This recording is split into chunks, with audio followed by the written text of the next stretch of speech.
31 নম্বর অঙ্কটা করবো। এটা 2018 অনার্সে এসছে, ঠিক আছে? কি বলেছে? বলেছে calculate the ratio of sales between pre incorporation period and post incorporation. কি বের করতে বলেছে? সেল রেশিও বের করতে বলেছে। সেলস রেশিও প্রি আর পোস্টের মধ্যে সেলস রেশিও। ফার্স্ট পয়েন্টটা পড়ছি, এটা বলছে পি লিমিটেড ওয়াজ ইনকর্পোরেটেড 1720। কবে ইনকর্পোরেট হয়েছে? 1720 তে।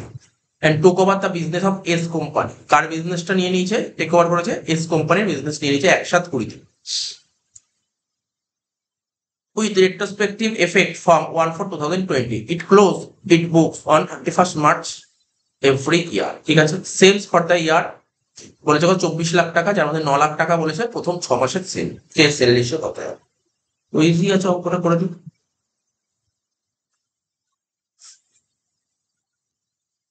31 নম্বর অঙ্কটা, এটা 2018 অনার্স টেস্ট, ঠিক আছে? প্রথম পার্ট এ, ঠিক আছে? তো তোকে কি বের করতে বলছে? সেল রেশিও বের করতে বলছে, সেল রেশিও। প্রি আর একটা পোস্ট। তো কি বলেছে তোকে? তোকে বলেছে দেখ, সারা বছরে সেল হয় 24 লাখ টাকা, কিন্তু প্রথম 6 মাসে সেল বলেছে কত? প্রথম 6 মাসে সেল কত বলেছে বল? 9 লাখ টাকা। কিন্তু তার আগে বল প্রি আর পোস্ট ক মাস? তো প্রি আর পোস্ট ক মাস? এই অঙ্কটার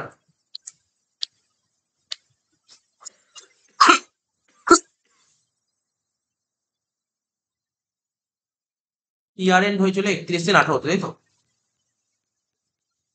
তো শুরু হয়েছিল কবে? 1/4/17। আর ইনকর্পোরেট হয়েছে কবে? 1/7/17।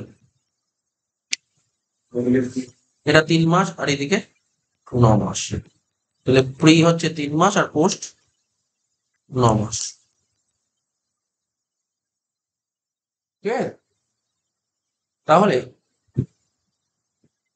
এখানে সেলস কত হবে? প্রথমটায় দেখ, টোটাল সেল সারা বছর সেল বলেছিল কত? 24 লাখ টাকা। তাহলে প্রথম 6 মাসের সেল কত বলেছে? প্রথম 6 মাসে 9 লাখ টাকা। তাহলে 9 লাখ টাকা যদি 6 মাসে হয়, তাহলে 3 মাসে হয় 4.5 লাখ টাকা। দুই। তাহলে 24 লাখ টাকা 4.5 লাখ টাকা যদি ফ্রি হয়, তাহলে পোস্ট কত? 19,50,000। রেশিও বেরিয়ে যাবে এখান থেকে। 4,50,000 আর 19,50,000 করে দেন।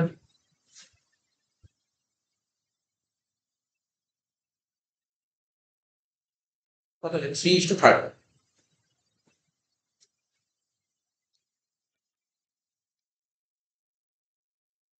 প্রথম কোশ্চেন অ্যান্সারটা বুঝতে পারলি তো? প্রথমটার অ্যান্সার এরকম ভাবে বি সি ডি সব করার শুরু।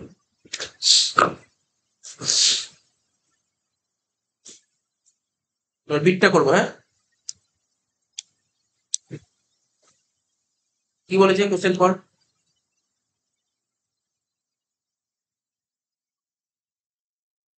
বলছে দেখ, বিটটা বলেছে Q limited was incorporate 1820। Incorporate হয়েছে কবে? 1820। And the took over the business of A N company. কার বিজনেস নিয়েছে? এন কোম্পানি বিজনেস নিয়েছে। With retrospective effect from 1/4/20। It close its books on 31st March every year. Sales for the year বলেছে 20-21 5,60,000। It is ascertain that June মাসের sale আর July মাসের sale double হয়েছে। অন্যান্য মাসে যা সেল হবে জুন আর জুলাই করে ফেল, এটা কোনো সমস্যা নেই। তাহলে সবার প্রথম ওই টাইম রেশিও যেটা শিখিয়েছিল সেটাকে করতে হবে। ইয়ার এন্ড কবে বলেছে বল? কোশ্চেন পরে বল, বির ইয়ার এন্ড কবে হচ্ছে? 31শে মার্চ, তাই তো? 31শে মার্চ কত? 2018, তাই তো? আচ্ছা, আমরা একটু ডেটটা একটু ভুল লিখছি, তাই তো? পুরোনো ডেট। ঠিক আছে, কত ছিল বল? 21। 31/3/21, তাই তো? আর এটা 1/4/20। ইনকর্পোরেট কবে হয়েছে? 1/8/20। তাহলে 4 মাস হচ্ছে প্রি, আর বাকি তাহলে 8 মাস হচ্ছে 8 মাস পোস্ট। কিন্তু আমাদের টাইম রেশিও করতে পারিনি আমরা, কি এটা জাস্ট এমনি করে রাখলাম, দরকার হবে। সেল রেশিও করতে হবে, সেল রেশিও করতে বলছে, সেল রেশিও।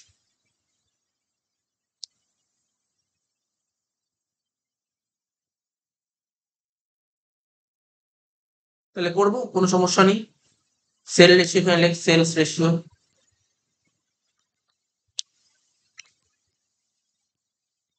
প্রি আর পোস্ট, প্রি আর post.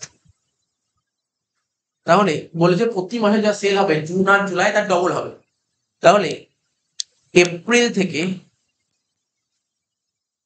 April May June July, তাই তো, এপ্রিল মে জুন জুলাই, তাহলে এপ্রিল আর মে কত হবে? যদি 1 টাকা করে সেল হয় তাহলে এপ্রিল আর মেতে 2 টাকা ফ্রিতে বসলো। আর জুন জুলাইতে কি হবে? ডবল হবে। জুন থেকে জুলাই ডবল হবে মানে কত? 4 হবে। 2 × 2 4।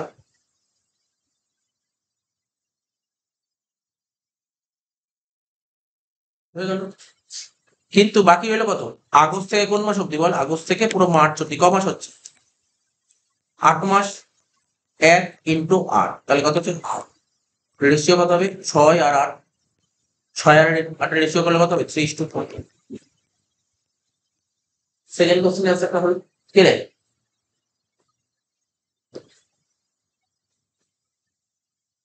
বুঝলি? আগের দিন লাস্ট নিয়ম করে করালাম, মনে হচ্ছে তো? সেম টু সেম করালাম, আরো একবার করাচ্ছি। কঠিন লাগছে এটা? সি, সিটটা করবো। দেখ সিটটা কি বলেছে, কোশ্চেন পড়।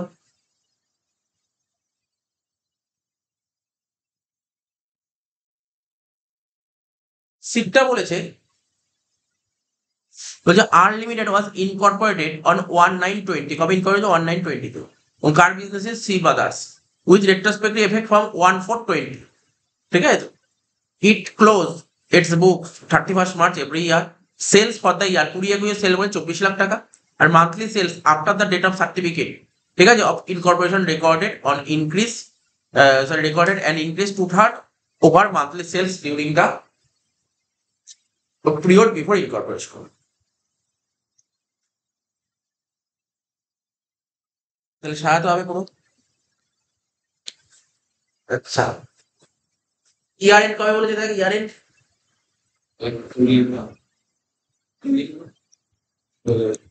31 দিন 31।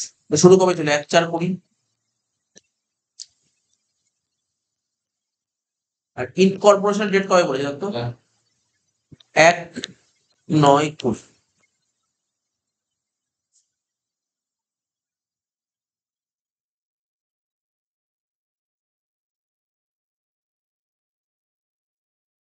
তাহলে প্রি ক মাস হচ্ছে বল?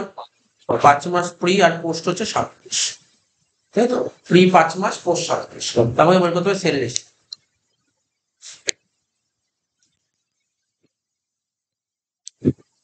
প্রি আর পোস্ট। কি বলেছে কোশ্চেন করতে হবে। বলছে মানে কারেন্ট ইয়ারে সেল হয় 24 লাখ টাকা। বলছে monthly sale after the date of certificate, বলছে ডেট অফ সার্টিফিকেট অব্দি যা সেল হবে হবে। ঠিক আছে? আর সার্টিফিকেট পিরিয়ডের পর 2/3 বেরিয়ে আছে। আচ্ছা, সার্টিফিকেটের ডেট বলেছে? হ্যাঁ, দেখি সার্টিফিকেটের ডেট কত বলেছে।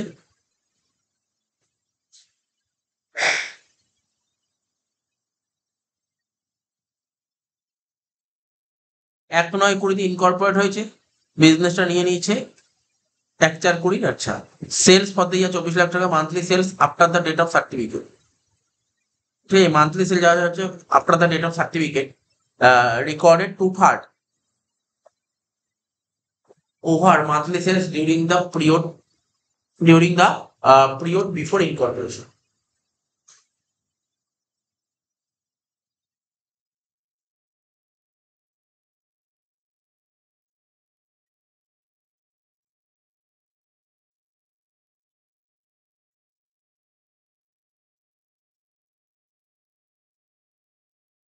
এখানে না কোশ্চেনটা একটু মিসিং আছে, সার্টিফিকেটের ডেটটা বলেনি। যেমন আগের দিন অঙ্কটা যায় একটা সার্টিফিকেটের ডেট বলেছিল, এখানে সার্টিফিকেটের ডেটটা বলা উচিত ছিল, সার্টিফিকেট ডেটটা বলেনি। কোশ্চেনে মিসিং আছে, এটা 1/10 হবে সার্টিফিকেট।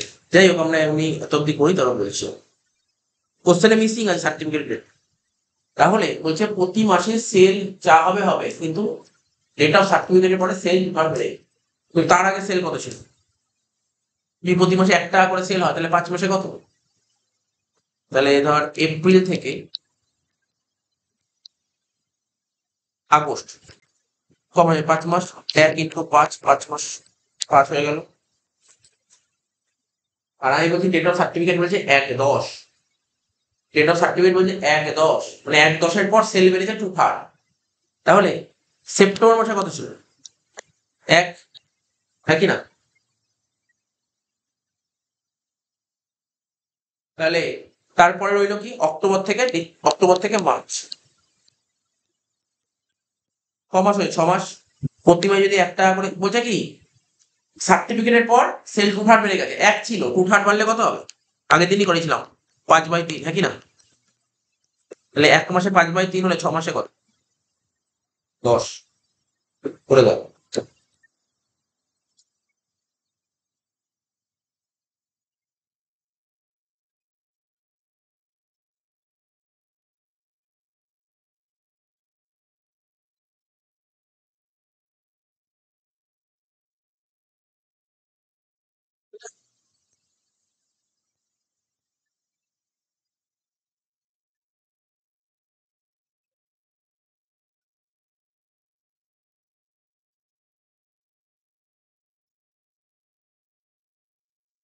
আমি ধরে নিলাম এখানে না ডেট অফ সার্টিফিকেট বলে, ডেট অফ সার্টিফিকেট বলেনি বলে আমি ধরে নিলাম সার্টিফিকেট ডেট দিয়েছিল 1/10, ঠিক আছে?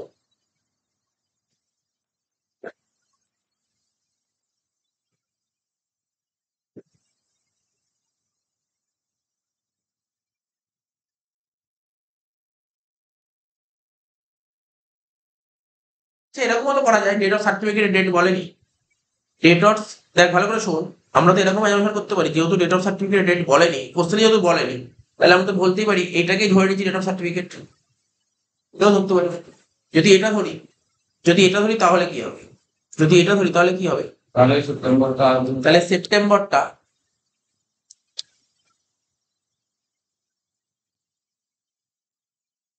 তখন এখানে সেপ্টেম্বর থেকে হয়ে যাবে, তাহলে কত তখন এটা 7।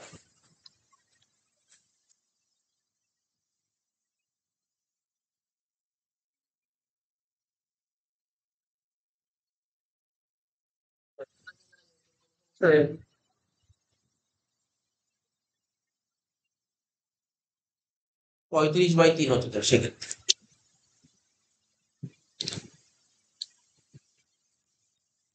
35/3, তাহলে তাহলে কত হচ্ছে? 15:35। বল কেন হলো 15? এই দেখো, বলে ও বললো কেন 15 হলো, 5 যে দেখাচ্ছে, 5 আর এটা 35/3। তাহলে এখানে নিচে 3 আছে, তাহলে 3 যদি গুণ করিস, তাহলে এখানেও 3 দিয়ে গুণ কর, তাহলে কত হচ্ছে? 15:35। এটা কারো কাটা যায়, 5 দিয়ে কাটলে কত হবে? 7:5।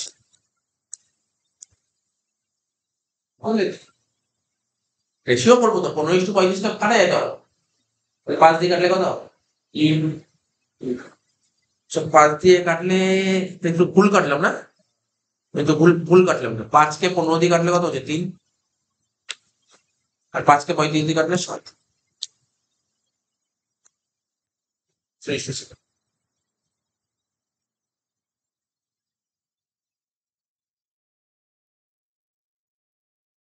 সি হলো, এবার ডি করবো লাস্ট।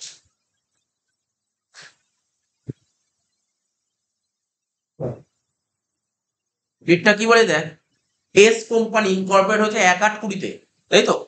কার বিজনেস? মিস্টার এর বিজনেস দিয়েছে 1/4/20, আর it close its books 31 March every year, sales 20-21 বলছে 12 লাখ টাকা।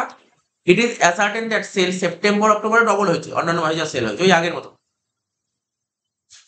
এটা তো নিজেই পারবি করতে, অসুবিধা হবে না।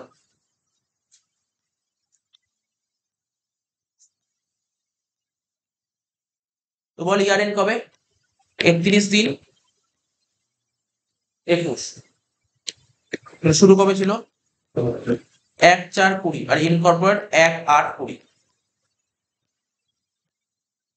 এটা 4 মাস, এটা 8 মাস, ঠিক আছে তো? তোকে বের করতে হবে সেল রেশিও।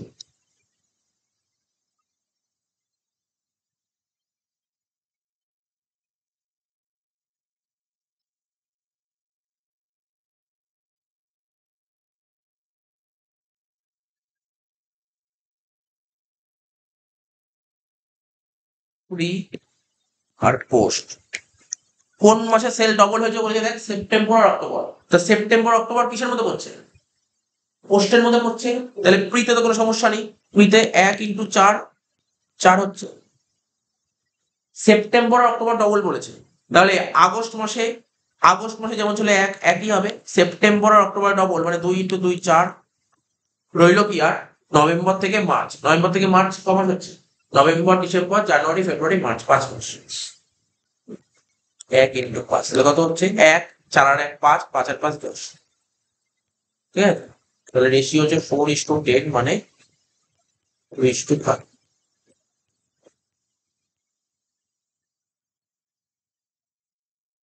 তাহলে বোঝা গেল তো? আগের দিন করিয়েছিলাম, সেম সেম আবার আরেকবার করিয়ে দিলাম।